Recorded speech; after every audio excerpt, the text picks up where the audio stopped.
In this PerioVoice Pro tutorial, we will demonstrate the commands back, next, delete, jump to, and not. Back and next move backwards and forwards in the charting sequence. No data is altered. 5. Back. Back 4. Next. Next 5. Delete will delete the last command. 5. Delete. Delete 4 buckle. 532. 5. Delete. Delete 4 buckle.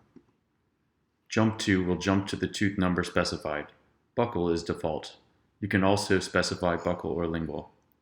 4. Jump to 8. Jump to 8 buckle. 932. 9. Jump to 4.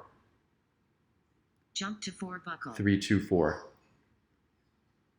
5.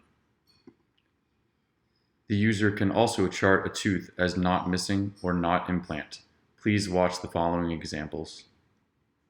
5. Missing. Missing 6. Jump to 9 lingual.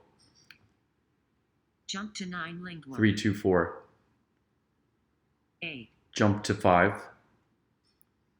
Jump to 5 buckle. Not missing. Not missing Good. 5. 6. Implant. Implant 6. Not implant. Not implant 6.